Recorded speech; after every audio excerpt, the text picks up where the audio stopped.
North Korea fires second missile over Japan after fresh UN sanctions against Kim Jong Un's regime.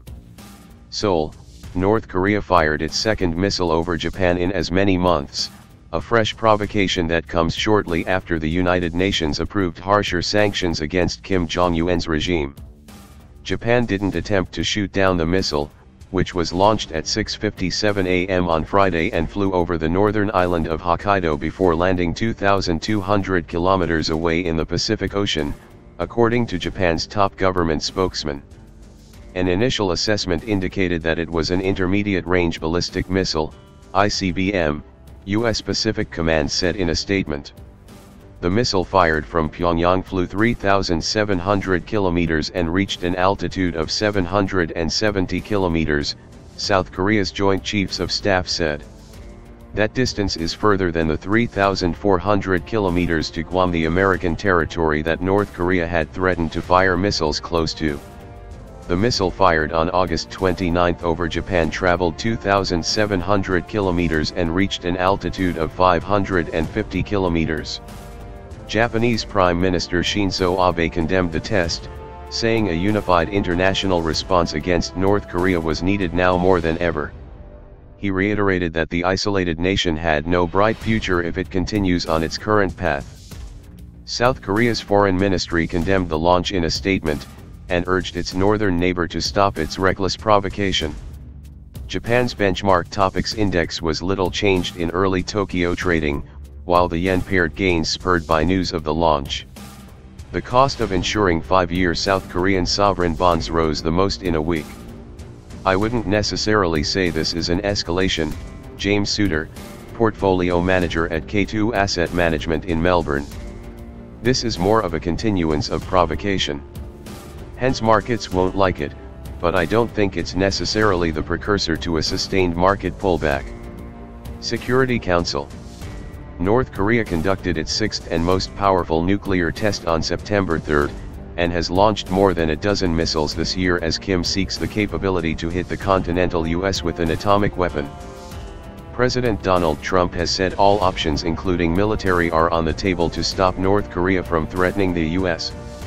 Trump was briefed on Friday's missile launch, White House Press Secretary Sarah Sanders said in a statement.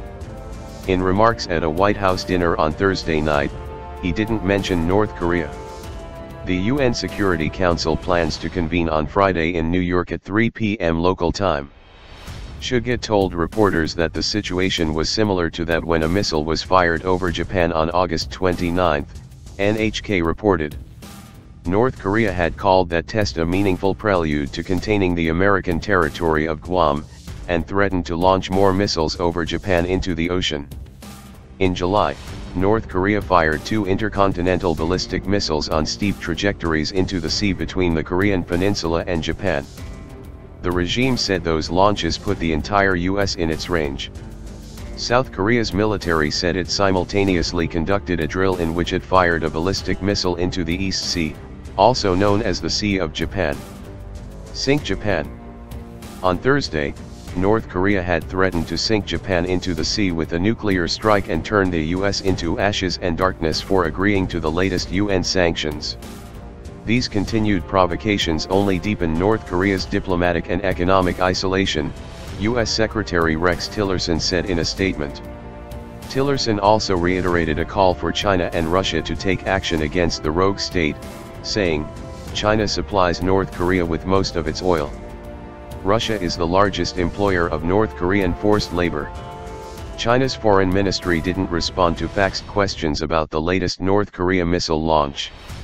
On Monday, the UN Security Council approved new sanctions after the US dropped key demands such as an oil embargo to win support from Russia and China, both of which can veto any proposals. The resolution seeks to limit oil imports, ban textile exports and increase inspections of ships suspected of carrying cargo in breach of sanctions. North Korea's first nuclear test since Trump took office was a perfect success and confirmed the precision and technology of the bomb, according to the Korean Central News Agency. Kim claimed that his regime could mount a hydrogen bomb onto an ICBM. While North Korea's ICBM threat is growing, the US military says it's not yet imminent.